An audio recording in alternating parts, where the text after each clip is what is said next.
Lisa learned very early in life that some children are born celebrated, and some are born as mistakes people spend a lifetime trying to correct.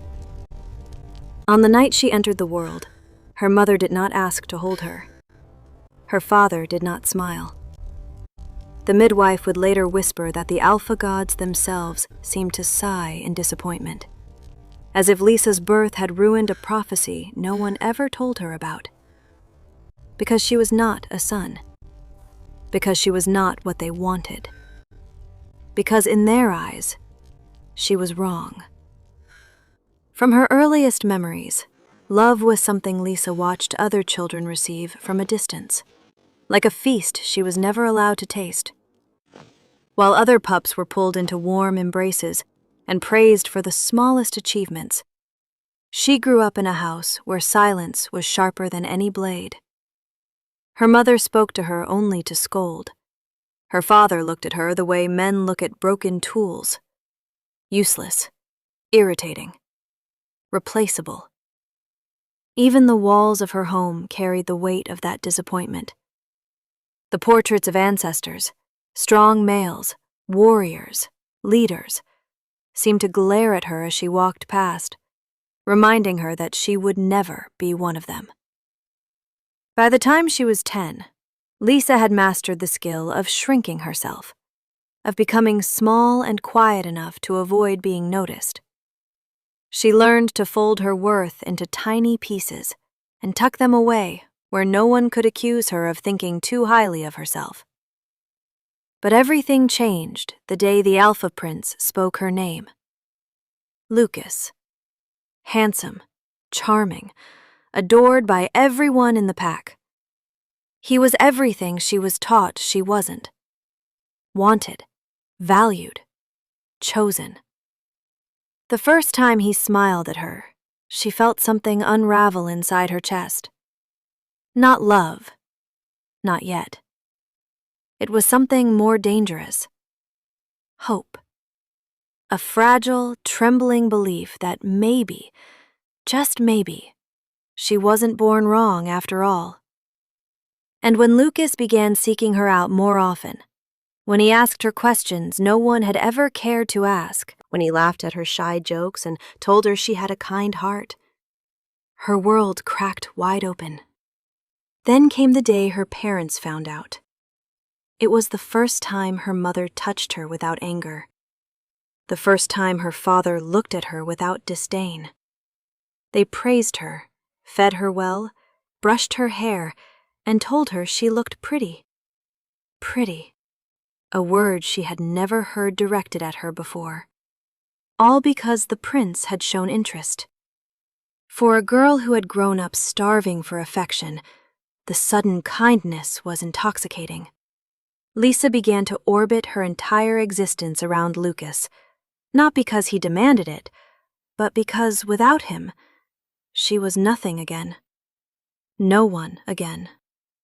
And so, piece by piece, she let him shape her world. Let him tell her what to believe. Let him decide her worth. After all, when you've spent your whole life being told you were born wrong, the first person who calls you right becomes your whole universe. For the first time in her life, Lisa woke each morning with something warm fluttering beneath her ribs, something unfamiliar, something precious. A future. A future where she would finally belong. The days leading up to the mating ceremony blurred into a soft haze of silk fabrics, anxious excitement, and whispered blessings from nobles who had never bothered learning her name before Lucas chose her. Servants fussed over her measurements. Her mother encouraged her to eat more so she would look healthy beside the prince. Her father watched her with calculating pride, as though her worth had finally risen high enough to be displayed. She didn't mind. She told herself it didn't matter why they were finally treating her kindly, only that they were. For once, her presence didn't feel like a burden. When she stepped outside, pack members greeted her with smiles and respect. Children peeked from behind their mothers, giggling when she looked their way. Even the elders, who rarely praised anyone not of noble blood, nodded approvingly when she passed. All of it stitched a fragile confidence into her heart.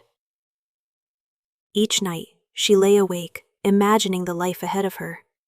Standing beside Lucas at ceremonies, receiving the pack's loyalty, proving to every person who had doubted her that she had always been worthy. She imagined raising strong pups, being cherished, loved, safe. She wanted it so badly that sometimes the wanting hurt. And Lucas knew exactly how to feed that hunger. He visited her often during the preparations, always with that gentle smile she clung to. He touched her cheek as though she were something delicate and precious. He whispered promises of the future, of how she would be his Luna, how no one would look down on her again, how she made him better, how he couldn't imagine another by his side. Those words wrapped around her like ribbons, words she didn't know how to resist, words she had never received from anyone else.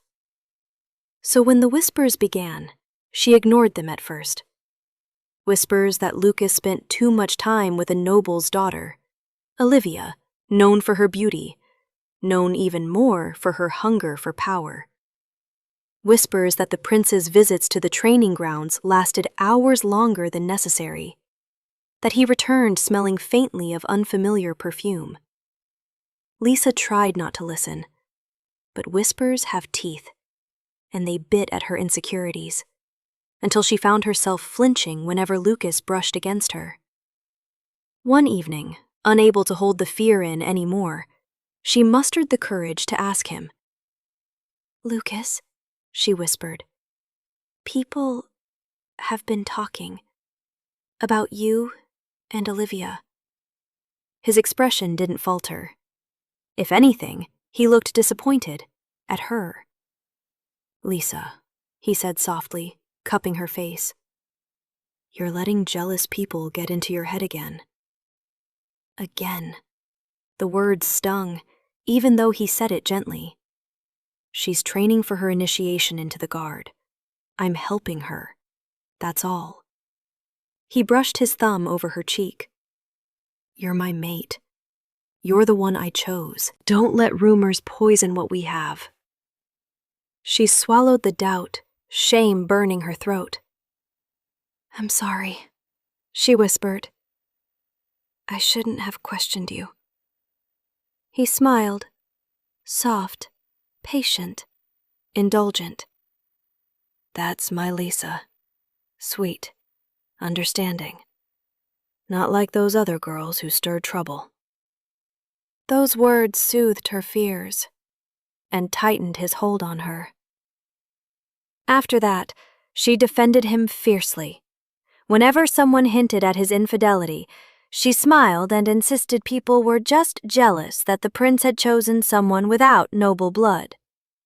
She believed Lucas, wanted to believe him, because the alternative meant losing everything she'd finally been given.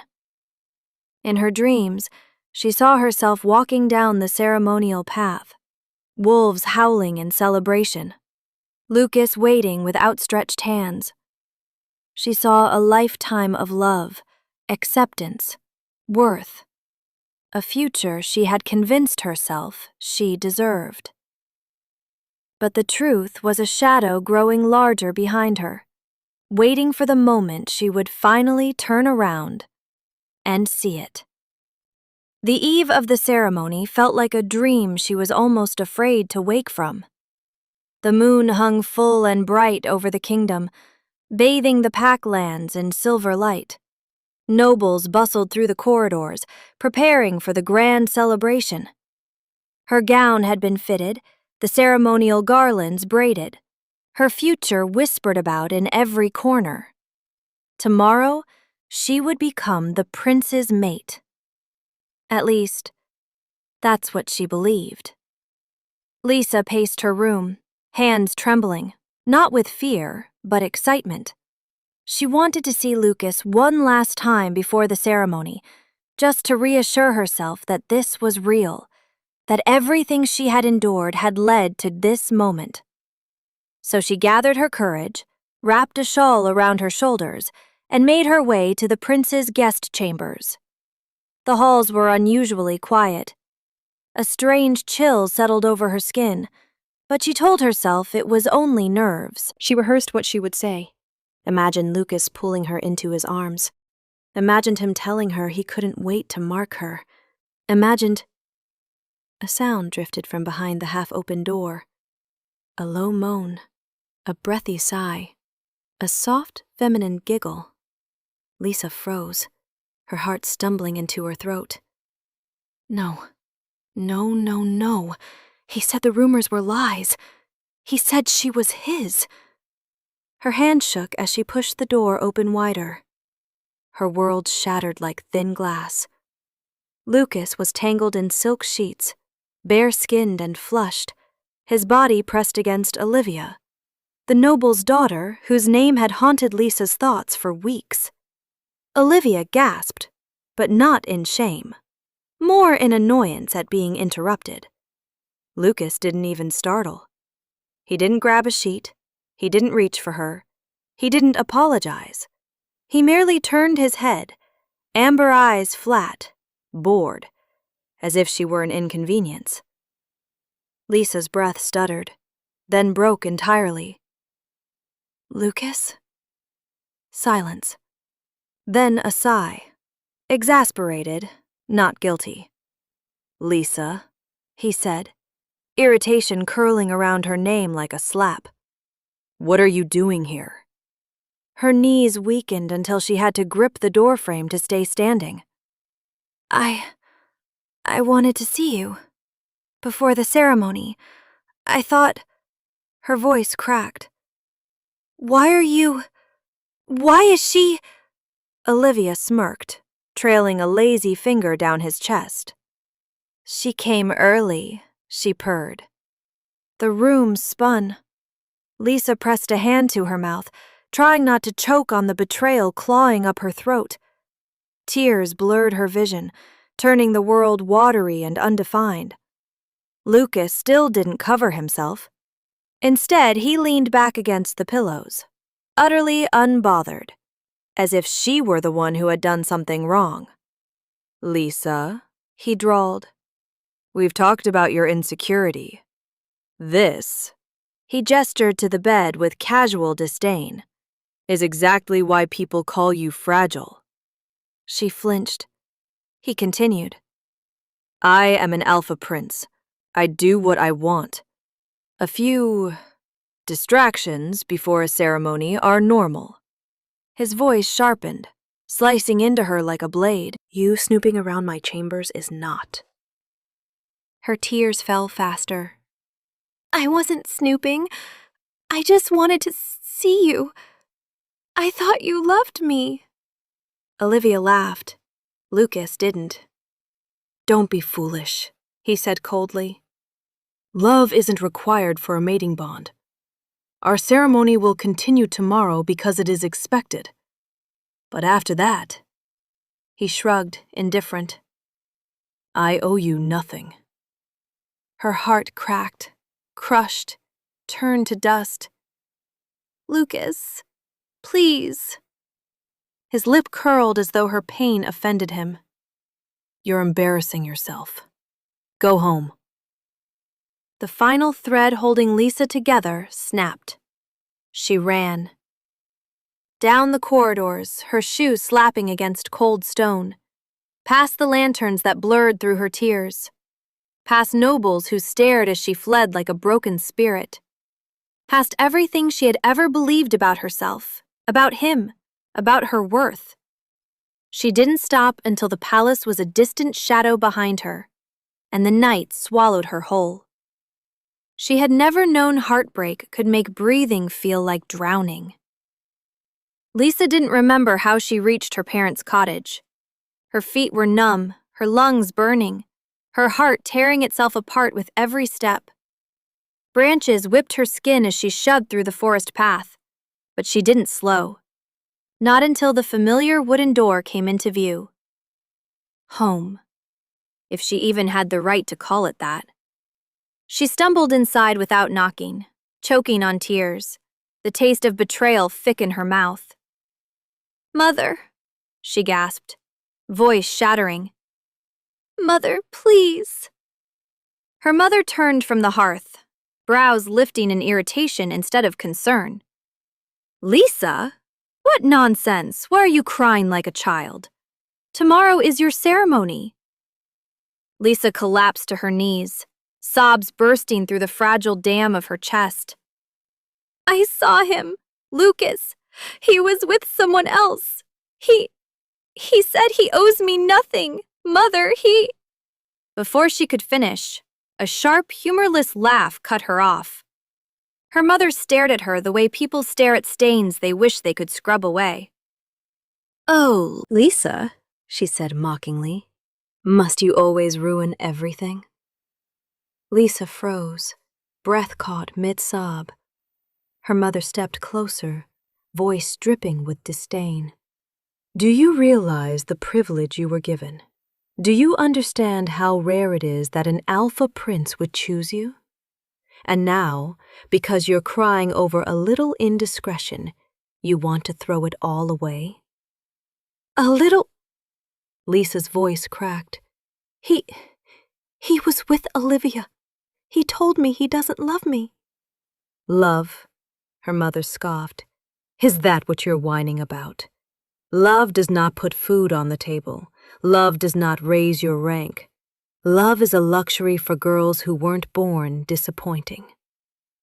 The words hit harder than any slap. Her father appeared in the doorway, drawn by the argument.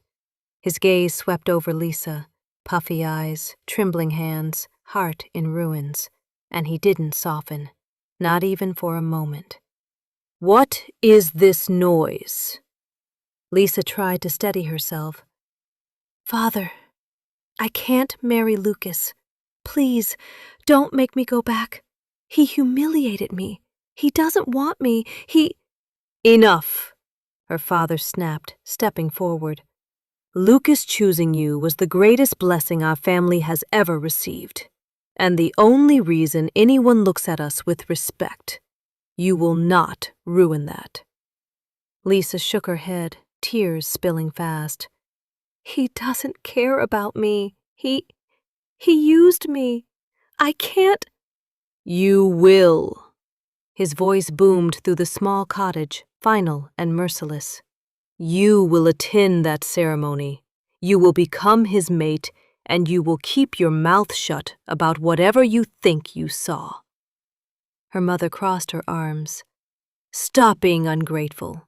We raised you, fed you, sheltered you, even though you were the wrong kind of child."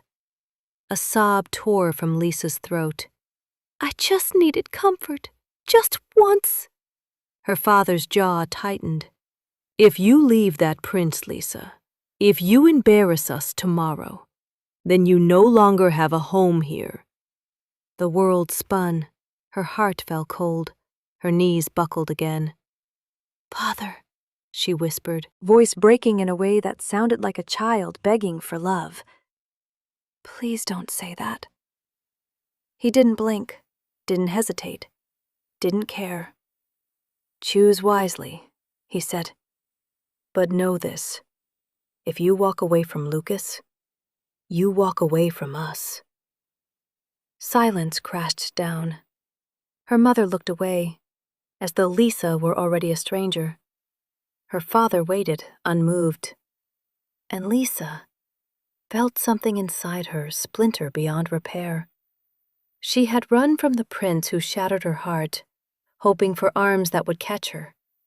Instead, she found nothing but cold walls and empty faces. No love, no home, no safety. Something inside Lisa broke so violently, she felt it echo in her bones.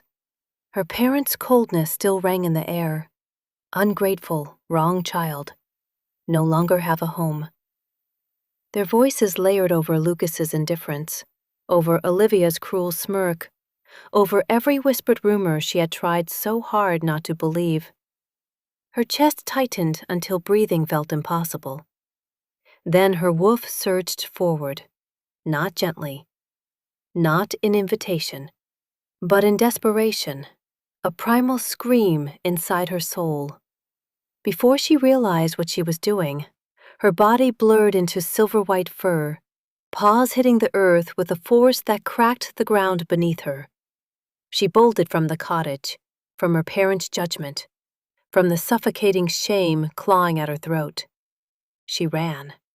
Through the sleeping village, past shuttered windows, past the ceremonial banners fluttering proudly for a ceremony that now felt like a mockery. Her wolf instincts drowned out her thoughts, driving her deeper and deeper into the woods, where moonlight barely touched the ground. She didn't care where she went. She didn't care if she never came back. She only cared about escaping the pain tearing her heart apart. Her lungs burned. Her muscles screamed. Branches tore at her fur. The cold wind stung her eyes. But she ran harder. Every memory of Lucas's smile twisted into poison. Every rare kindness her parents had shown evaporated into truth. Every whisper she ignored sliced through her like claws. She wasn't running from Lucas. She wasn't running from her parents. She was running from the girl who believed them, from the girl who thought being chosen made her worthy, from the girl who didn't know how to exist without someone else's approval. Faster, her wolf urged. Farther, away from everything. But even wolves cannot outrun heartbreak. Her legs finally buckled. Pain shot through her body as she stumbled, skidding across the forest floor and slamming into the roots of an ancient oak. Her wolf whimpered, collapsing in exhaustion and anguish. The shift ripped backward, uncontrolled. Fur melted into skin. Claws retracted into trembling fingers. And Lisa lay naked on the cold earth, curled in on herself, sobbing until she couldn't make a sound. The forest swallowed her cries. The moon hid behind clouds. The night pressed in around her like a weight meant to crush. She felt small. She felt abandoned. She felt empty. Breathing hurt. Existing hurt. I have no one, she whispered to the dirt. I have nothing. Her sobs quieted to broken breaths as she buried her face against her knees. She didn't know how long she stayed like that. Minutes, hours, a lifetime? The forest never answered. The world didn't change. Until it did. A sound, soft, steady, heavy with power, rustled through the trees. Paws, large ones. Lisa stiffened, lifting her tear-streaked face. Her vision blurred, but she could still make out the silhouette emerging from the shadows. Massive, towering, fur black as the void between stars. A wolf unlike any she had ever seen. Amber eyes glowed in the darkness, ancient and piercing, locking onto her with a presence so overwhelming it stole her breath. She tried to scramble back, but her limbs were weak, trembling. The wolf stepped forward, not with hunger, not with threat, but with recognition, as though he saw through her brokenness, as though he knew her, as though he'd been searching for her. The forest held its breath. Lisa's heart pounded, fear mingling with something she didn't understand. A strange pull, a strange calm beneath the storm of her grief. The giant wolf bowed its head once, and then, in a shimmer of silver light, he shifted. Standing before her was the Alpha King, Zeus.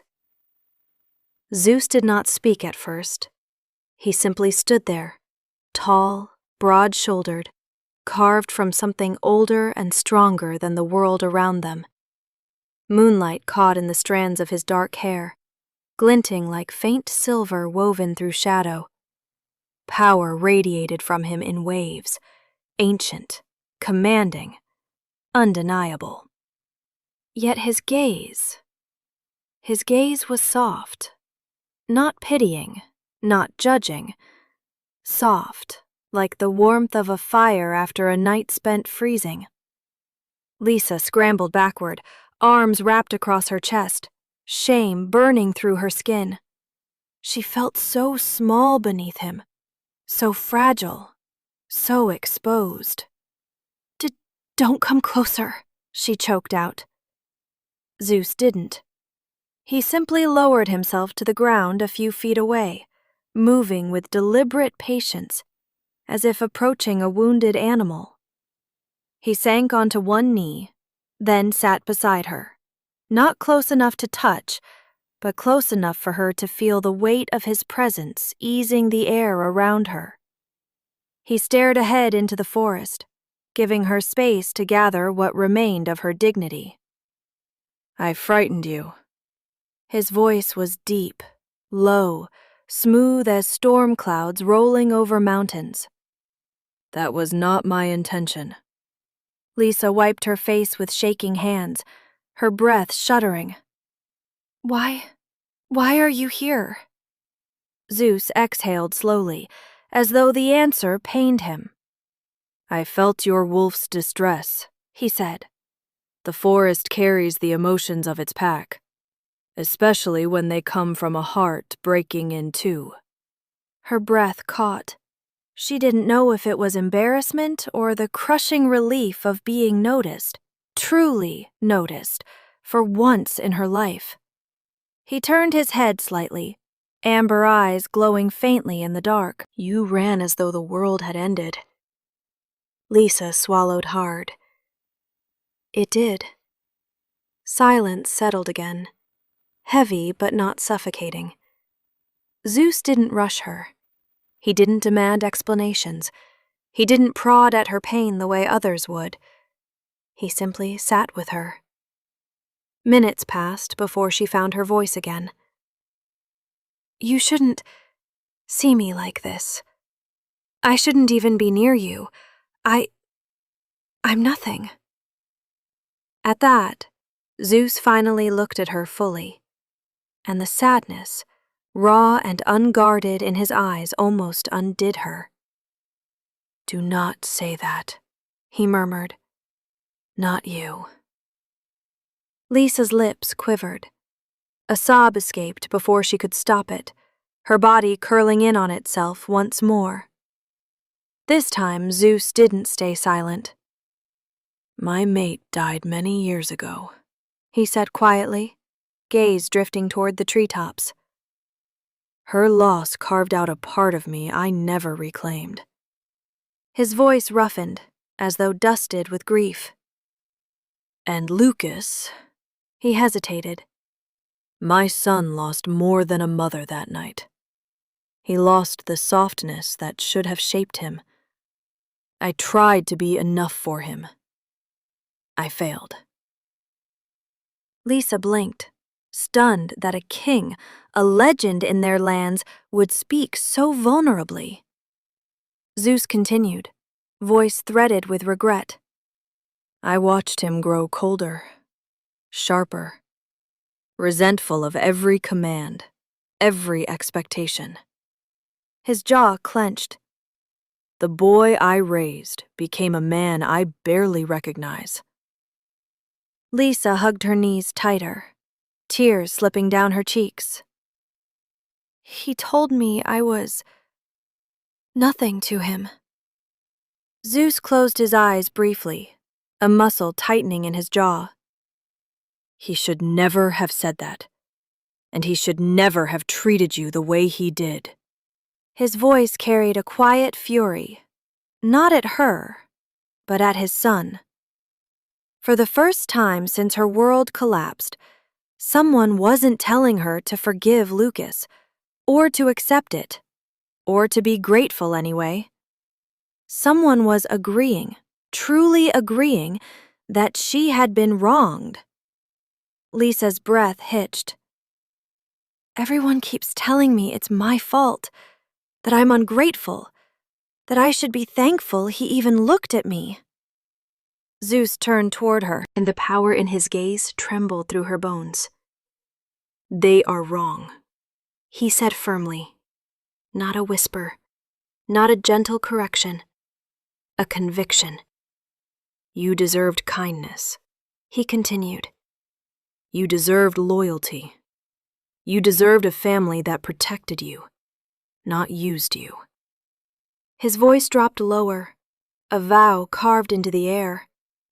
You deserved better than every pain laid upon your shoulders.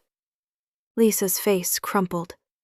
She pressed a hand over her mouth to muffle her sobs, overwhelmed by the simple, devastating truth of his words. No one had ever defended her. Not like this.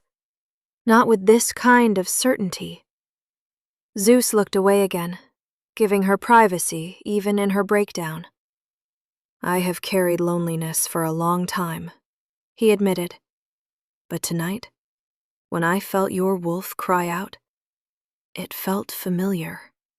He paused, the ache of being unseen. Lisa sucked in a shaky breath. He understood. He truly understood. And for the first time in her life, someone sat beside her pain instead of telling her to hide it. And somewhere deep inside her, a spark of something new flickered to life. A feeling she had never known. Being truly seen.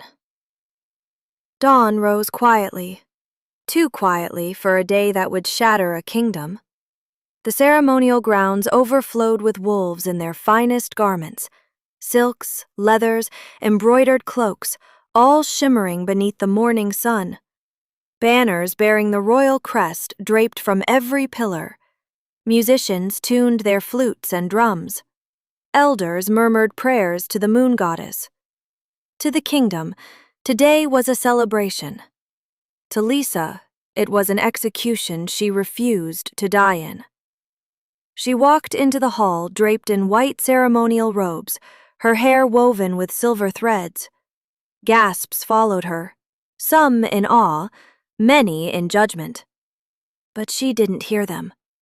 She heard only Zeus's voice from the night before. You deserved better than every pain laid upon your shoulders. Each step felt steadier than the last. Across the hall stood Lucas. The prince lounged beside the elders with a bored expression, tapping his fingers impatiently against the arm of his chair. His silk tunic was immaculate, his posture relaxed, his irritation barely concealed. He expected obedience. He expected fear. He expected the timid girl he had shaped to remain soft and silent.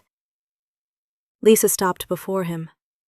Lucas's lips curved slightly, not warmly, but with smug possession.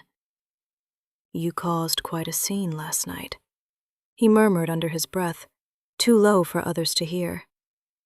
I trust you've come to your senses. She said nothing. Priest stepped forward, raising sacred knives carved with runes. The crowd quieted instantly. This was the moment everyone had come to witness. The marking, the binding, the beginning of their fated union. Lisa of Silvercrest, the high priest intoned, do you accept Alpha Prince Lucas as your mate, protector, and future Alpha King?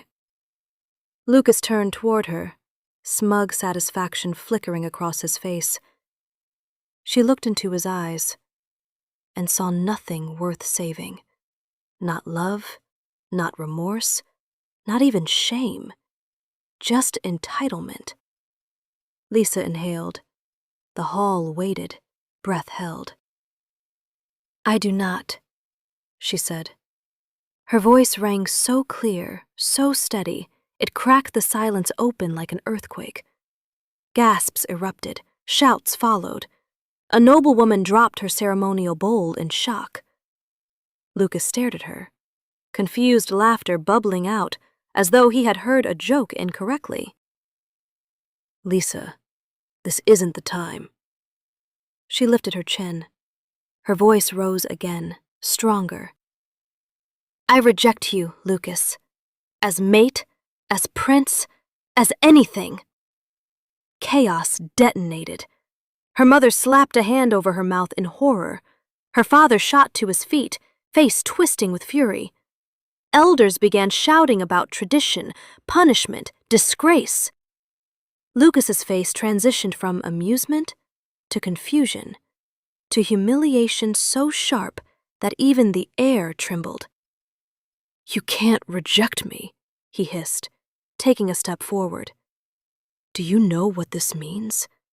Do you have any idea what you're doing? Yes, Lisa said, for the first time in my life. I do. The high priest stuttered, unsure whether to continue the ceremony or flee the room entirely. But Lisa wasn't done. She looked out across the hall, toward the throne, toward him. Zeus rose slowly from his seat, imposing and calm, eyes burning with something unreadable. Lisa's voice did not waver. I choose the king. Silence slammed over the hall so violently it felt like the world stopped. Then pandemonium. No! Impossible! Blasphemy! She's lost her mind! This girl must be punished! Elders surged forward, spitting accusations. Wolves in the crowd snarled in outrage. Her parents shouted her name like it was a curse. Lucas stood frozen, shock hollowing him out. You choose my father? He stumbled backward a step, disbelief turning his voice thin. You would humiliate me for him? For a lonely old widower? A low growl rumbled through the hall. It didn't come from Zeus. It came from every warrior loyal to the king. The very walls seemed to vibrate as power gathered, raw, ancient, unchallengeable. Lisa didn't cower. She didn't flinch. She looked Lucas in the eyes and spoke with a calmness that didn't feel like hers at all. You had my loyalty, my devotion, my innocence.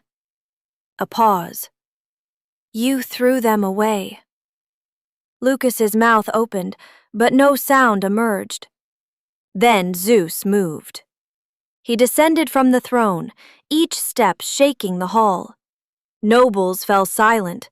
Warriors bowed. Even elders who moments before had demanded blood now backed away.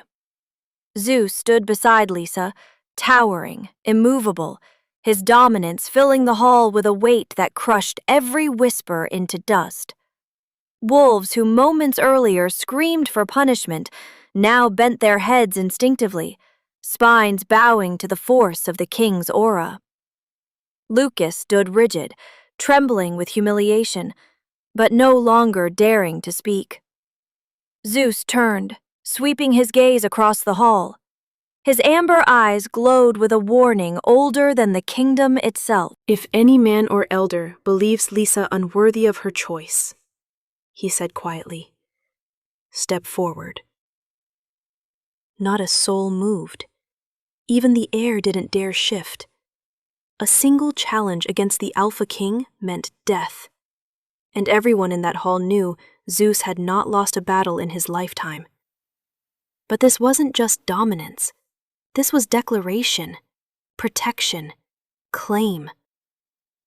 Zeus extended his hand toward Lisa, slowly, not demanding, not assuming, offering. Lisa stared at the gesture, her breath caught in her throat. She remembered how Lucas had never offered anything, only taken. How her parents had given her affection only when it benefited them.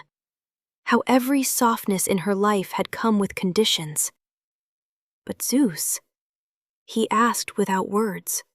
He waited. He honored her choice. Her hand slid into his. Gasps rippled through the hall, soft, horrified, incredulous. Zeus brought her forward so she stood fully within the center of the ceremonial circle. She felt hundreds of eyes watching her, judging her, questioning her.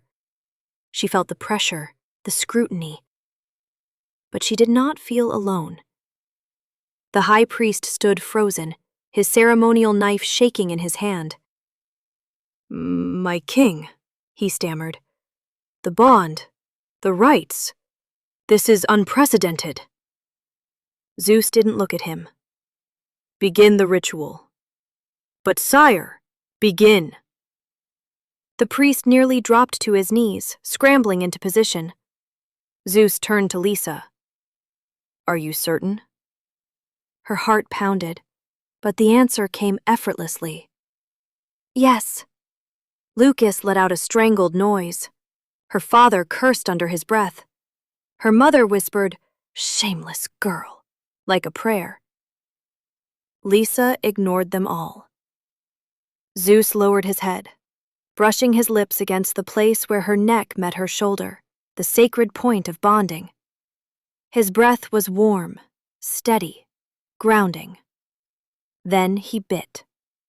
Not harshly, not possessively. With reverence. Golden light flared beneath her skin, spreading like fire through her veins, warm, powerful, awakening a strength she never knew she had. A claim, a protection, a vow. The hall erupted into cries of disbelief. But Zeus wasn't finished. He pulled back slowly, meeting her eyes. "Your turn, little wolf," he murmured softly enough that only she heard. "If you want it." Lisa inhaled shakily. Her entire life, she had been taught to make herself small, quiet, grateful for scraps.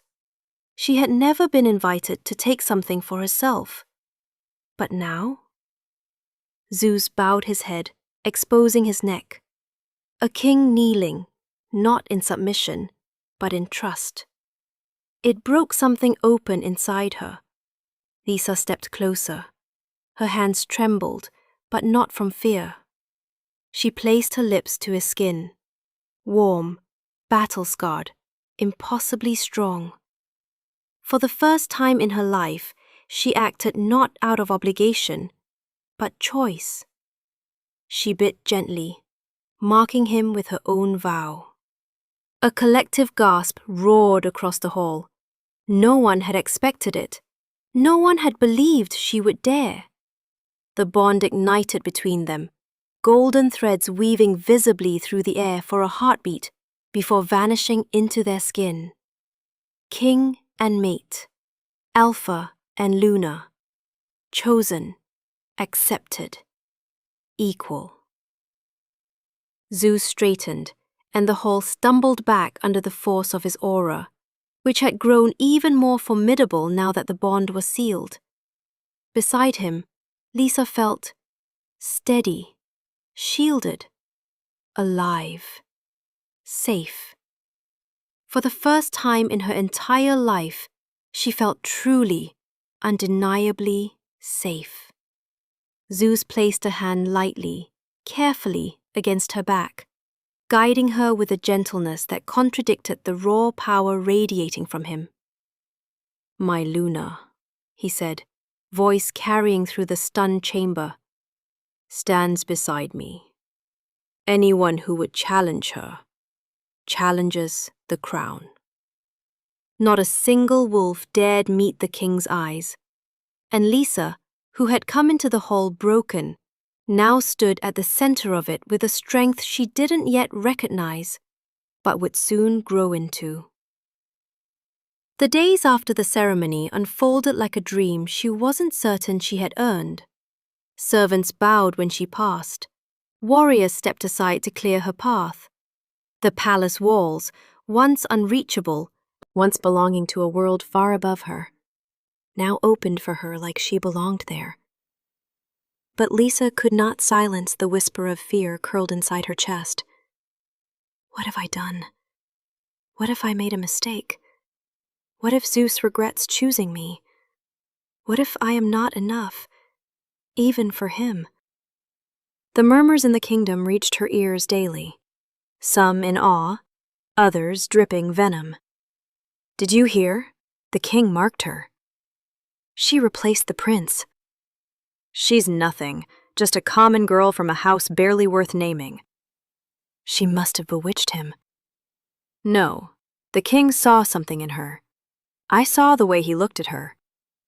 Every whisper chipped at her confidence, carving doubt into her bones. Zeus noticed. He watched her quietly, patiently, without pressing. But there was a subtle shift in him, a softer gaze, a gentler posture, as though he sensed the weight she carried and was waiting for her to set it down. On the fourth night after the ceremony, the palace felt too large, too silent, too heavy with everything she wasn't sure she deserved. She stood alone in the royal chamber, wearing a silk robe a servant had shyly presented that morning. She stared at her reflection, at the golden mark on her neck, at the trembling girl beneath royal fabric. She didn't recognize herself. A soft knock sounded. Before she could answer, Zeus stepped inside. He filled the room instantly, broad shoulders, dark hair brushing his collar, amber eyes illuminated by the firelight. The bond between them pulsed faintly, warm and steady, a tether she still didn't know how to interpret. "Lisa," he said quietly. "You missed dinner." She lowered her gaze. "I wasn't hungry." "You haven't been hungry since the ceremony." His voice wasn't accusing, just concerned. Genuinely concerned. Her throat tightened. "I don't know how to do this," she whispered. "I don't know how to be what everyone expects." Zeus stepped closer, but slowly, giving her space to retreat if she wished. "Everyone expects noise," he said. "Drama, grandeur." A pause. "I expect only honesty." Her eyes burned. "I feel lost." "You are allowed to." His gentleness cracked something inside her. She swallowed hard, then, driven by panic, by doubt, by the fear that she owed him everything, she loosened the belt of her robe. Zeus froze. "Lisa," he murmured, voice dropping low. "What are you doing?"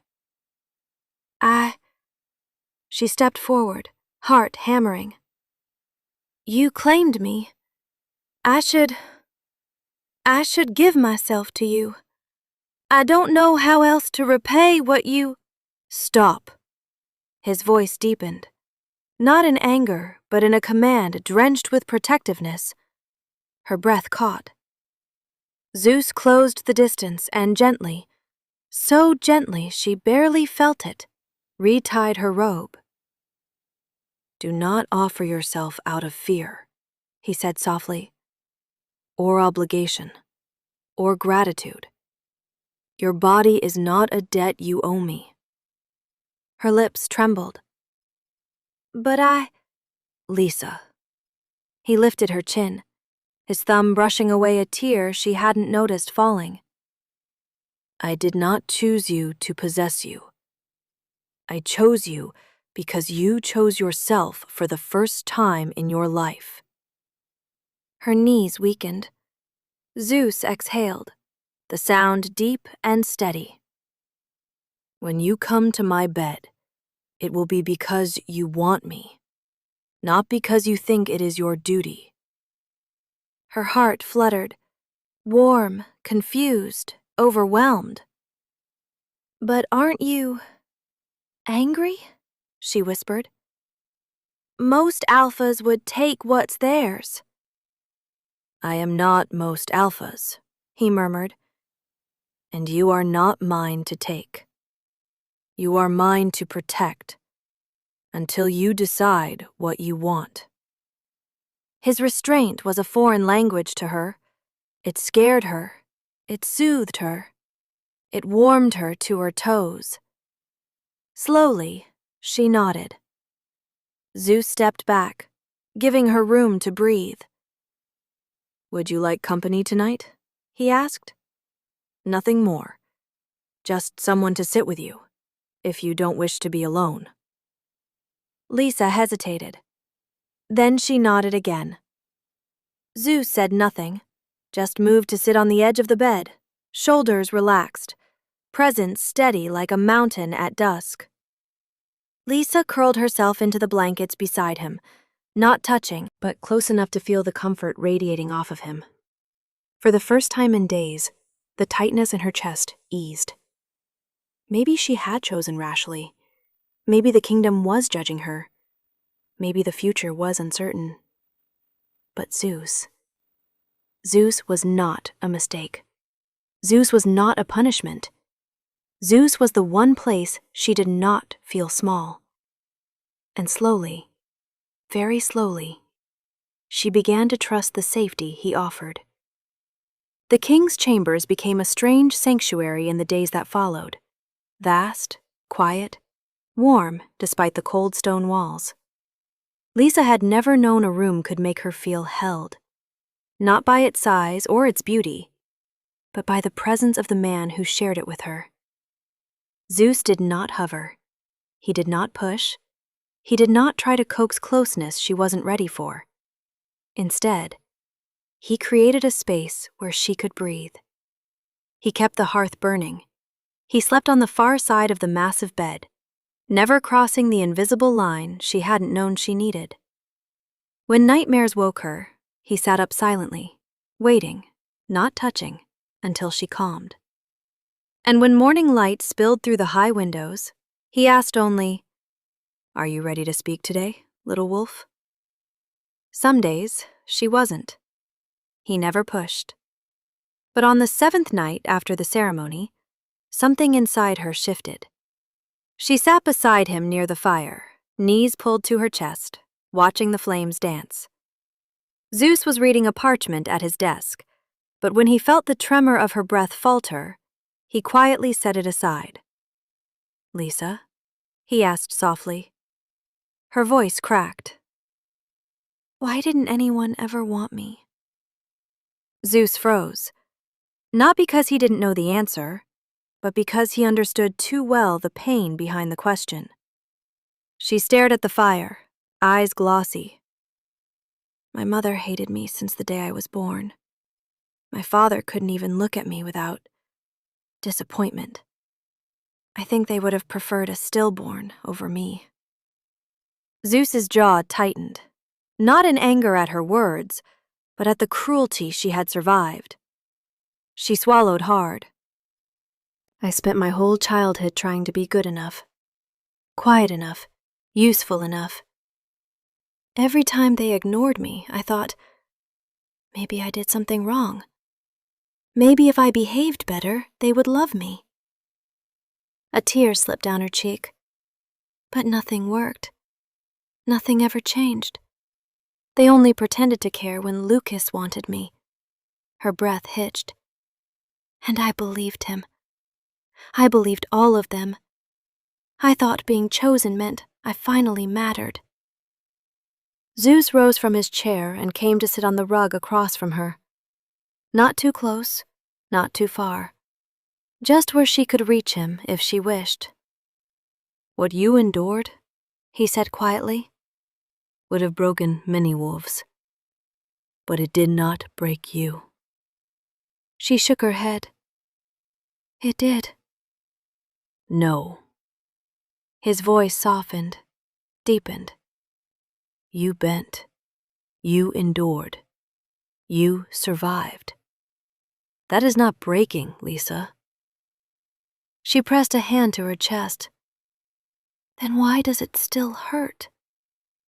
"Because wounds made in childhood," Zeus said, "are the deepest of all."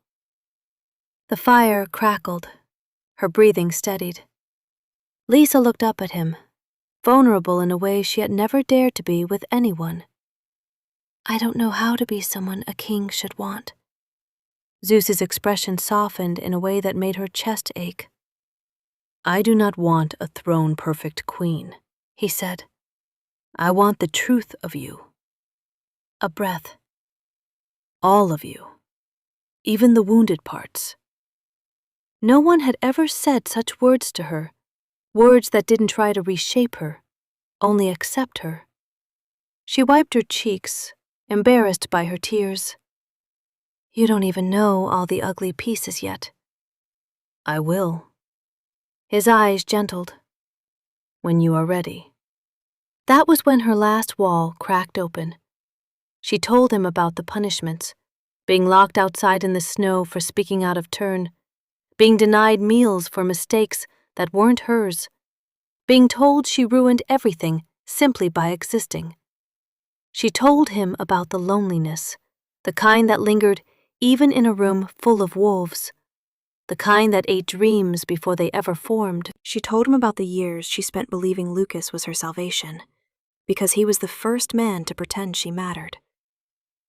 Zeus listened. He did not interrupt, did not offer shallow reassurances, did not make her pain about him. He listened like every word was sacred. When she finished, her voice hoarse, she whispered, Do you think I'm weak? Zeus shook his head at once, something fierce igniting behind his eyes. You are the strongest woman I have ever met, he said. Strength is not in the wounds we avoid. It is in the ones we face. She exhaled a breath that trembled. Their bond pulsed, a warm, quiet thrum in her veins. Not demanding, not overwhelming, simply present. She felt his restraint like a shield around her, holding back the instinct that must have been roaring within him, the instinct to claim, to touch, to pull her close. Zeus, she whispered. The bond, doesn't it affect you? His jaw tightened, and for a moment she saw all the force he was holding back. It affects me more than I expected, he admitted. But I will not answer its call until you trust yourself as much as I trust you. That confession made her breath stop entirely. Why? She asked softly. Zeus lowered his gaze, voice low as thunder in the distance. Because if I take you before you are ready, I will become one more person who hurt you. And then, slowly, cautiously, he extended his hand.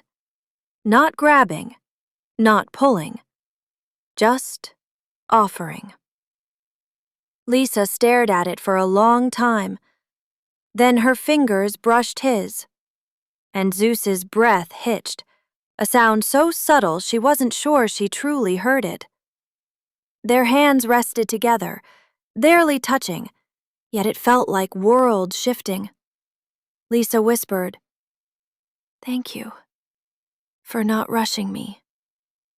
Zeus's eyes warmed with a reverence she did not know how to accept.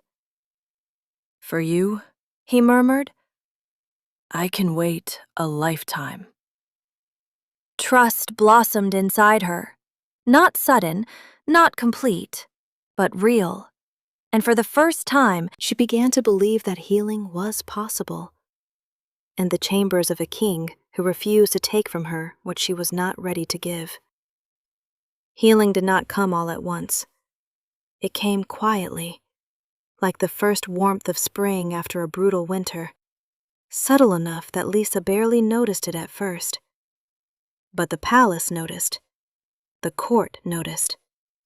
Zeus certainly noticed. Lisa rose earlier each morning, her step steadier, her gaze lifting higher. She no longer flinched when someone addressed her, no longer folded her shoulders inward, no longer apologized for breathing. She was becoming someone new, not the girl carved by her parents' bitterness, not the girl shaped by Lucas's manipulation, but the woman she might have been all along, if someone had loved her properly. Zeus introduced her to the responsibilities of the crown gently, at her pace. He brought her to council meetings, not to sit silently, but to listen, to see how decisions were shaped. He let her shadow the Luna advisors, who showed her how to manage pack disputes, oversee healers, and prepare for seasonal migrations. He encouraged her to learn, not to perform. And slowly, daunting tasks turned into opportunities. Lisa found she had a gift for easing tensions between pack members, her empathy becoming a strength, not a weakness. She was patient where others were proud, understanding where others were harsh. When Zeus introduced her formally as his mate in a meeting, the advisors bowed deeper than expected. Not because she was the king's choice, but because she was earning their respect.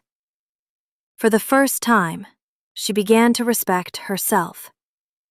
Lisa found herself laughing more, soft, hesitant at first, then with genuine lightness. She spoke up during discussions, timidly at first, then with careful clarity. Once, after she resolved a conflict between two feuding warrior families, Zeus murmured beside her, "You do not yet know your own strength, little wolf." She had blushed, but the praise settled into her bones like sunlight. But not everyone accepted her growth. Lucas simmered in humiliation these past weeks, stripped of pride, stripped of the kingdom's admiration, stripped of the mate bond he believed was rightfully his. His rage festered into bitterness. He waited for the moment she was alone to strike. It came during a midday gathering in the courtyard, where nobles were reviewing preparations for the harvest festival. Lisa walked between tables, checking on decorations, enjoying the rare, peaceful energy. Then Lucas appeared across from her, calm mask barely containing the resentment burning underneath. "Well," he said loudly, drawing the attention of nearby nobles, "if it isn't the little commoner who clawed her way into the queen's chambers." A quiet fell over the courtyard. Old instinct gripped her for a moment, the urge to shrink, to apologize, to question herself. But she took a slow breath, grounding herself the way Zeus had taught her. She turned to face Lucas fully. "Prince Lucas," she greeted evenly. The nobles leaned in, expecting her to crumble. Lucas smirked. "Tell me, Lisa, does it feel powerful, wearing a crown you didn't earn? Or do you still wake up remembering you're nothing without a man to lift you up?" A few nobles gasped. Some looked away, uncomfortable. Others watched, hungry for a fight. Lisa's heartbeat quickened, but she didn't break. Not this time. Her voice, when she spoke, was calm enough to freeze the air. "I used to let those words control me," she said softly. "I used to believe worth came from someone choosing me. Especially you." Lucas's smirk faltered. "But now?" She stepped closer, not aggressive, simply present, entirely unshaken. "Now I see the truth." Lucas swallowed once. "I wasn't chosen by the king to humiliate you," she continued. "I was chosen because I finally chose myself. Something you've never done." His jaw clenched. "And as for the crown," she leaned in just enough that only he could hear the next part. "I am learning it, growing into it, earning it every day, while you are still the same frightened boy hiding behind arrogance." Lucas backed up a step. A step. The prince who once towered over her, who once controlled every heartbeat she had, now stepped back. Nobles whispered. Some stared wide-eyed. A few even lowered their heads in grudging respect for her composure. Lisa didn't smirk. She didn't throw a triumphant speech. She simply stood there, steady and whole, feeling something new blossom in her chest. Worth. her worth. Lucas tried to recover his posture, but it was too late. The courtyard had seen it. The trembling in his fingers, the flicker of uncertainty in his eyes, the shift of power. Not because Lisa had grown claws or fangs, but because she no longer feared his. She turned and walked away, shoulders straight, heart pounding not from fear but from victory, the quiet, powerful kind that did not need applause. Watching her from a balcony above, Zeus's expression softened, pride burning through him like dawn over mountains. The girl who once crumbled under a prince's cruelty was becoming a queen who did not bow. Lucas did not sleep the night Lisa stood up to him in the courtyard. He paced, he raged, he replayed every word she spoke, each one cutting deeper than any blade. How dare she? How dare a girl like her, speak to him that way? How dare she stand taller now than she ever did beside him? The humiliation rotted inside him like poison. But humiliation, in the wrong heart, always becomes something far more dangerous. The elders' council had never fully accepted Zeus's choice. They respected the king, yes, but tradition was their altar, and Lisa was not what tradition dictated. Lucas saw their hesitation, their discomfort, their whispered complaints, and he pounced. He began attending the council chambers more frequently, lingering in the shadows, offering polite conversation that slowly twisted into outrage. "The king has dishonored the sacred rites," he murmured. "Belluna throne was meant for a noble-blooded mate. He took her from me, his son. He has defied the goddess's alignment. What will the kingdom think of a ruler who breaks custom for a commoner?"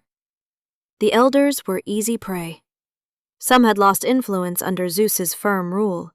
Some resented the king's refusal to marry for political advantage after the queen's death. Some simply longed for old power, old hierarchy, old obedience. Lucas fed them all. He became the spark in their resentment, the voice they wished they were brave enough to speak with. "He robbed me of my rightful mate," Lucas hissed one night, slamming his palm on the council table. "He humiliated me before the entire court. Tradition demands the Alpha Prince take his bonded, not the king." Elder Herod, oldest and most bitter, leaned forward. "The king has grown unpredictable, too emotional. Perhaps he is weakening." Lucas smiled, cold, triumphant. "Perhaps," he said, "the kingdom needs a prince who remembers tradition." Whispers grew into murmurs, murmurs into frustration, frustration into quiet rebellion. By the third secret gathering, several elders pledged their support. Not openly, no one was foolish enough to challenge Zeus directly, but seeds had been planted, and seeds, once rooted, always grow. Rumors trickled into the palace like contaminated water. "She bewitched the king. The prince is the rightful alpha. He was robbed. Zeus grows old, weaker. Perhaps the crown is ready to change hands." Lisa heard them while walking the halls, while training with the Luna advisors, while passing through the marketplace with the guards. She tried to let the words slide off her skin, but the atmosphere had changed. Eyes lingered too long. Bows were stiffer. Voices lowered when she approached. Even the servants whispered. The kingdom had begun choosing sides, and many did not choose hers. One evening, as the sun bled into the horizon and the palace torches flickered awake, Lisa returned to the king's chambers with a knot in her stomach.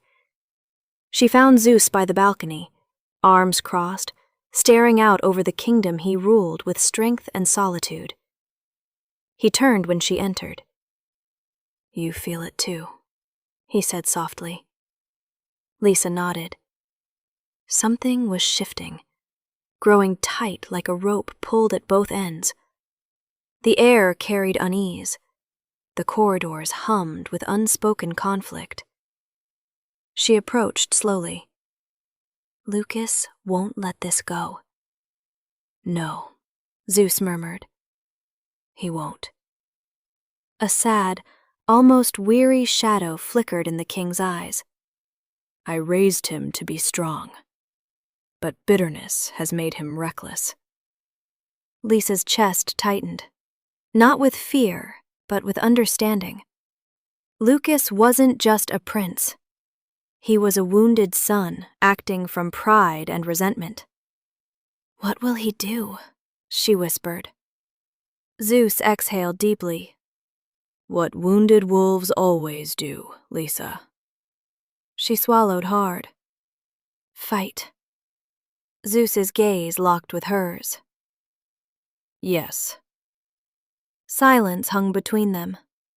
Lisa reached for the balcony railing, grounding herself. Then I need to be ready. Zeus tilted his head, studying her quietly. There was pride there, quiet, blooming, but also concern, rooted deep. You are stronger than you know, he said. But this storm is not of your making. Lisa shook her head. But it will come for me all the same. He stepped closer, not touching, but his presence wrapped around her like a shield. And when it does, it will find you no longer alone. Her breath caught. I'm not afraid anymore. Zeus's voice softened. Good. Because fear was no longer what defined her. She was watching, learning, growing into the crown she once feared to touch. And Lucas, for all his rage, had no idea what kind of queen he was provoking. The storm was coming, and Lisa was no longer a girl who ran. The council hall had always been a place of order. Stone pillars carved with ancestral wolves, banners hanging with dignified silence, the echo of reason in every chamber. But today, it swirled with tension so thick it felt like smoke. Elders argued among themselves. Warriors shifted uncomfortably along the walls. Advisors whispered nervously with one another, as if waiting for lightning to strike. And at the center of it all stood Lucas. The prince's shoulders were squared with arrogant confidence, his jaw tight with rage, poorly disguised as righteousness. His eyes, sharp, fevered, swept across the room as though he were already choosing the throne's drapery. When Zeus entered, the room fell into immediate silence. The Alpha King walked in with his usual authority, controlled, unshaking, ancient power in each step. But something in his eyes betrayed him. Lucas smirked at the sight. Father, he said loudly, I believe we have unfinished business. Zeus's voice was deep, steady. Speak. Lucas took a single step forward, and the floor itself seemed to brace. I invoke the right of dominance. Gasps exploded across the chamber. An elder dropped his staff. A warrior cursed under his breath. Several nobles clutched their cloaks, shocked beyond words. You can't, Elder Mira stammered. That right has not been invoked in 2 generations. It is law, Lucas snapped, and I invoke it. He turned to Zeus, eyes burning. I challenge you for the throne. The hall roared in confusion and fear. Even those who disliked Zeus blanched at the idea of a son forcing deadly combat on his own father. Zeus remained perfectly still. But Lisa wasn't there yet, and Lucas took advantage of her absence. You grow weaker, Lucas spat, pacing before the king like a wolf circling prey. Your emotions cloud your judgment, You take a commoner as Luna, humiliating the royal line and spitting on tradition. Murmurs rippled. Lucas's voice rose. You have lost your edge, father. You choose love over strength, pity over legacy, her over your rightful heir. Zeus flinched, but only slightly. Only enough for Lucas to see. And Lucas smiled. You won't fight me, he taunted, because a part of you still believes I am the boy you raised. You think that holding back makes you noble.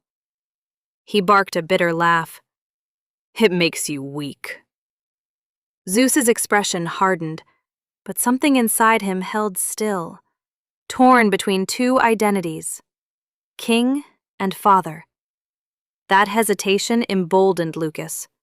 He stepped closer, voice dripping venom. Be honest, father. You aren't afraid to lose the fight. You're afraid to kill your only son. Lucas, Zeus warned, voice trembling with controlled fury. Do not force my hand. Lucas sneered. Then kneel and relinquish the throne. The hall erupted, protest, panic, disbelief. Elders shouted. Warriors surged forward but froze under Zeus's raised palm. The king's aura spiked, rattling the pillars as raw power leaked through his restraint. I will not kneel, Zeus said quietly. Lucas's smile sharpened.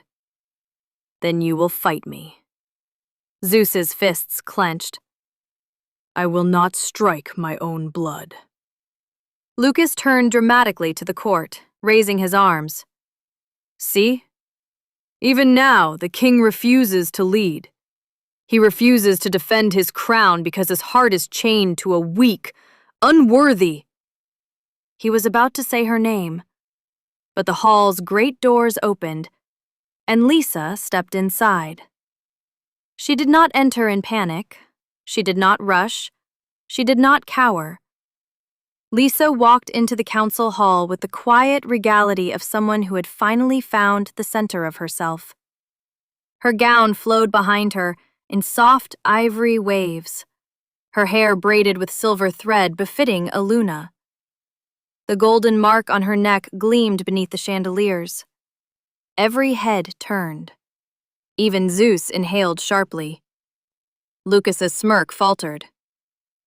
Continue, Lisa said calmly, as she approached the center of the hall. You were speaking of weakness. The entire chamber froze. She moved to stand between Lucas and Zeus, neither touching nor confronting aggressively, simply existing with a presence so composed it silenced even the loudest murmurs. Her chin lifted. I would like to hear the rest. Lucas blinked, caught off guard. This is between the king and me. No, Lisa said evenly. This is between the kingdom and truth. A ripple of unease passed through the elders. Lisa continued, her voice steady. You accuse the king of weakness for hesitating to kill his son. But tell me, Lucas. She stepped closer. Is being loved something you despise so deeply? Lucas stiffened. You speak of tradition, she said, eyes never leaving his. You speak of honor. But you forget that the first tradition of every wolf is loyalty to the pack, not to one's ego. Some warriors nodded subtly. Lucas's jaw twitched. Lisa's voice sharpened. You want dominance? You want the throne? Yet every action you've taken springs from humiliation, not leadership. Lucas's face reddened. You know nothing. I know enough, she cut in. I know a prince who cannot hold himself together is in no shape to hold the crown. Even the elders winced. Lucas took a step forward, trembling, not from rage alone, but from something else. Fear. Lisa didn't raise her voice. She didn't show fang or claw. She simply stood there, unshaken, unmoving, like a woman who had walked through fire and learned not to burn. "Zeus will not fight you," she said. "Not because he is weak, but because he still loves the boy you once were." Silence strangled the hall. Lisa's gaze softened, not pitying, but seeing. "And that, Lucas, scares you more than losing." Lucas stared at Lisa as though she were a ghost, an apparition summoned to undo him. Elders shifted nervously, confused and scandalized by her calm authority. Warriors watched with sharpened attention. And Zeus? Zeus watched her as though seeing something he had always sensed, but never witnessed so fully. A queen. Her voice cut through the hall like a blade honed by truth. "You forget something, Lucas." He blinked, thrown. "What?" "I am your queen." A wave of murmurs swept through the room. Lisa let them ripple, then continued, quiet, poised, but unshakably firm.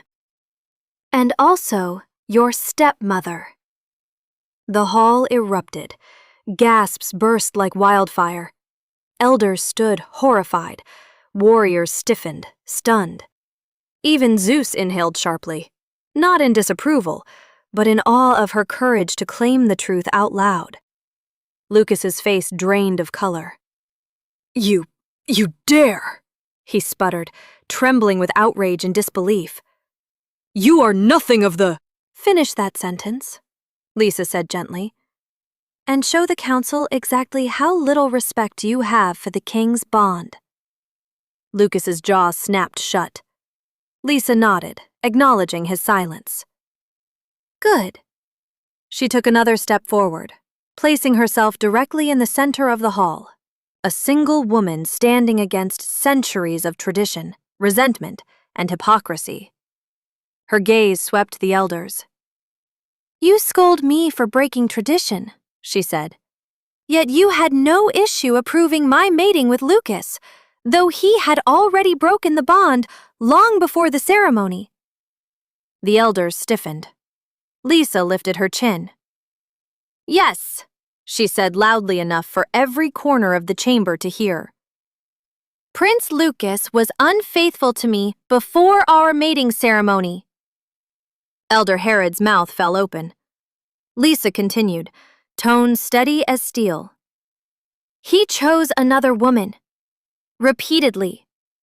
The night before the ceremony, he shared his bed with her, laid with her, while I walked in wearing the gown meant for my marking." Faces paled. A few nobles turned away in embarrassment. Others muttered their disgust. Lisa's gaze never wavered.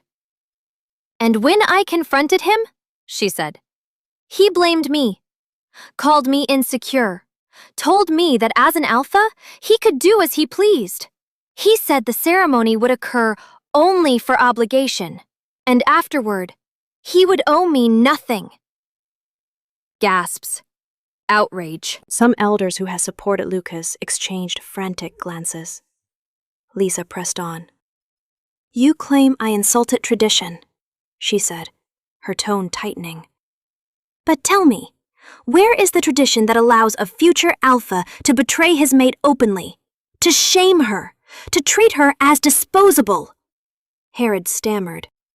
These matters are—" "Answer the question," Lisa said, "or admit your hypocrisy."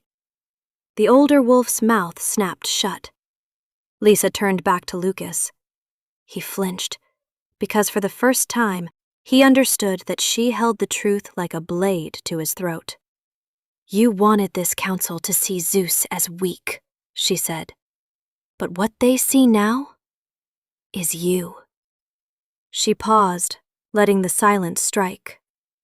A prince who betrayed his mate. A prince who disrespected the king's bond. A prince who values pride above honor. Sweat beaded at Lucas's temple. Lisa inhaled deeply, her voice dropping into something colder, deadly calm. You rallied these elders with lies to justify your rebellion. You tried to weaponize tradition to hide your shame. But understand this. Her gaze swept the chamber, unflinching, regal. Any threat against the throne is treason. The word rippled like thunder. Elders froze. Warriors straightened. Even Lucas paled. Lisa's next words rang like judgment passed down by the moon itself. And if anyone here believes the crown is weak enough to fall to your pride, then step forward, now. Silence fell so thick it suffocated the air. Not one elder moved. Not one warrior stepped forward. Not one wolf dared meet her eyes in challenge. Zeus watched her, shoulders rising with a slow, awed breath, the tension in his body slipping away as pride welled in its place. Lisa stood alone in the center of that silence, steady as stone, resolute as a mountain. Then Zeus rose, not slowly, not cautiously, but like a storm breaking over the horizon. His dominance burst through the chamber in a wave so potent that even the statues carved into the walls seemed to recoil. Elders stumbled back. Warriors lowered their heads instinctively. The air crackled, as though lightning had struck the very heart of the hall. Lisa didn't flinch. Zeus's gaze moved first to her, softening for a heartbeat, reverence in his eyes, then swept across the room like a blade. "The throne," he said, his voice thundering, "is not weakened." The stone beneath their feet vibrated. "I have tolerated disrespect for too long," Zeus continued, "in the hope that tempers would settle, in the hope that my son would find humility, in the hope that loyalty still meant something." His gaze locked on Lucas. "But hope is not leadership." Lucas stiffened, jaw clenched, pride cracking beneath the weight of his father's power. Zeus stepped forward, each movement dripping with the authority of a true alpha king. "You sought to divide this kingdom. You spread lies to elders whose duty is unity, not rebellion. You tried to shame your queen, your Luna, your father."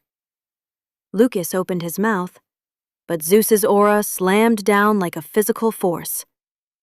"Enough." Silence swallowed the hall. "By invoking the right of dominance," Zeus said, "you challenged my crown. And by inciting the elders, you challenged the kingdom. These are acts of treason." Gasps erupted, but no one dared interrupt. Lucas shook with fury. "You would cast out your own blood?" Zeus's voice softened with regret, but not weakness. "I would protect my kingdom from anyone who endangers it. Even you." The words hit Lucas like a fatal blow. "Leave," Zeus commanded. "You no longer hold title nor place in this court.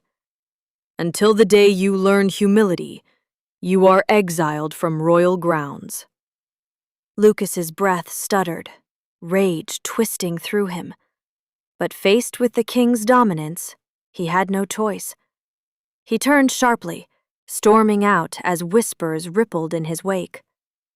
Warriors closed ranks behind him, escorting him to the gates.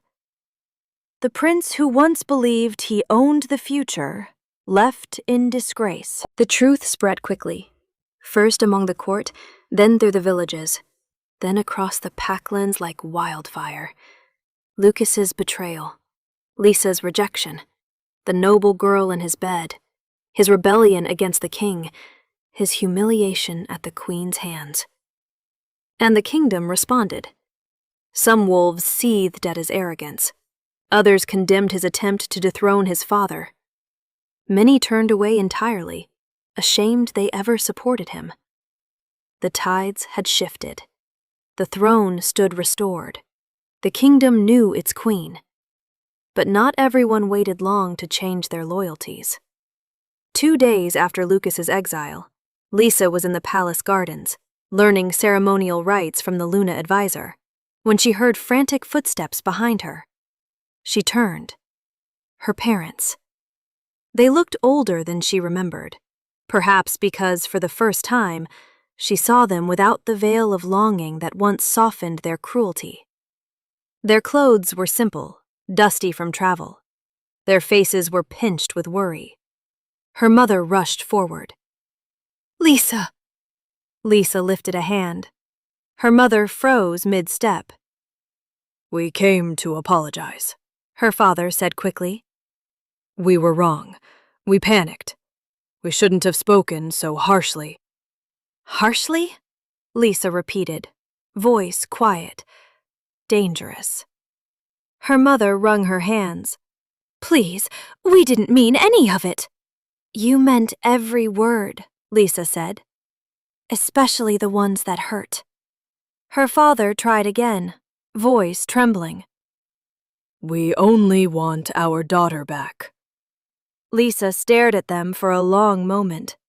She felt no anger, no grief, no longing, only clarity. "I don't have parents," she said calmly. Her mother's breath hitched. Her father's shoulders collapsed. Lisa continued, voice steady as winter. "The people who raised me had a child they never wanted, and a daughter they never loved. I am not her anymore." Her mother stepped forward, reaching out. "Lisa, please." Lisa stepped back. "I owe you nothing," she said, "just as you taught me." Her parents' faces crumpled in devastation as palace guards approached, silently waiting for her signal. Lisa gave a single nod. "Escort them out." Her father tried to speak again, but the guards gently separated them, guiding them toward the gates. Lisa watched without trembling. When they were gone, a warm presence approached from behind. Zeus. He didn't speak, didn't touch her. He simply stood close enough that she felt the strength of him, steady and constant. "You stood alone," he murmured at last. Lisa inhaled slowly, exhaling the last remnants of childhood wounds. "No," she said. "I finally stood as myself." Zeus's breath caught the slightest bit, and in the quiet of the palace gardens, beneath the shade of ancient trees, Lisa realized she wasn't surviving anymore. She was becoming. The palace was quiet that night, not with tension, not with fear, but with a kind of peace Lisa had never known before, a stillness earned through storm and fire. For the first time, she walked its halls without shrinking. Servants bowed with genuine respect. Guards straightened when she passed, not because she was the king's mate, but because she had become someone worth standing for. Her heart felt lighter than it ever had, free of Lucas, free of her parents, free of every chain that once dictated her worth. She was a queen, a Luna, a woman who knew herself, and tonight, she felt ready. Ready not because she owed Zeus anything, not because he expected anything, not because of duty or title or fear of being alone, but because she wanted him. Because in the silence of her own heart, she had discovered something blooming, quiet, certain, undeniable. Love. Lisa reached the king's chamber and paused outside the doors. Her pulse fluttered, not with anxiety, but anticipation. She had gone to him once before in confusion and doubt, offering herself out of fear and brokenness. Tonight, She offered something else entirely. She opened the door. Zeus stood by the balcony, moonlight draping over his broad shoulders, turning his dark hair silver at the edges. He looked powerful, ageless, breathtaking. Yet when he turned and saw her, his expression softened instantly. "Lisa," he murmured, voice warm. "Couldn't sleep?" She closed the door behind her. "No," she said softly. "I came for you." Something in him stilled. He approached her slowly, carefully, as though unsure whether this moment was real. "Are you certain?" he asked. "I will not." She placed a finger gently against his lips. "I'm not here because I think I should be." Her voice was steady. "I'm here because I want to be." Zeus's breath hitched, a rare loss of composure flickering across his face. The bond between them pulsed, warm, alive, no longer muted by restraint or hesitance. He searched her eyes, looking for doubt. He found none.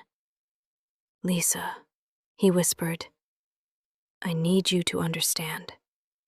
Once I allow myself to accept you fully, there will be no turning back. The bond will complete itself. It will be consuming." She stepped closer, placing her palm over his heart. "Then let it consume us both." A sound escaped him, something like a growl, something like a prayer. His hand rose slowly, brushing her cheek with reverence. "You choose this freely?" "Yes," she breathed. "I choose you." Those 4 words broke the careful restraint he had held since the night he found her in the woods. He pulled her gently into his arms. No rush, no urgency, just the deep, aching relief of a man who had waited a lifetime for someone to walk toward him instead of away. Lisa melted into the warmth of him, her cheek pressed to his chest, listening to the heartbeat that had steadied her through her darkest days. His arms wrapped around her, strong and protective, but also tender in a way she had learned only he possessed. He lowered his forehead to hers, their breaths mingling. "You healed places in me I thought were dead," he murmured. "You gave me back parts of myself I buried with my mate. You call me king, but it is you who saved me." Tears stung her eyes, soft ones, grateful ones. "We saved each other." Zeus kissed her then, not with dominance, not with hunger alone, but with reverence, with devotion, with the depth of emotion he had waited years to feel again. Lisa's fingers slid into his hair as his arms tightened around her, pulling her closer, rounding her in a warmth she'd never known. The bond flared between them, bright, golden, alive, as though blessing what they had become. 2 lonely souls who had walked through loss, betrayal, and pain, finally meeting on equal ground. Their hearts recognized each other fully in that moment, not through desperation, not through need, but through choice. The night stretched quietly around them as their love deepened, slow, sweet, inevitable. And when they finally lay together, it wasn't as king and queen. It was as 2 people who had found home in one another. No fear, no debt, no shadows of the past. Just healing, just love, just choice. When dawn broke, it spilled golden light across the bed where they slept, tangled, peaceful, claimed. And for the first time in her life, Lisa woke not as a girl searching for worth, but as a woman who had found it.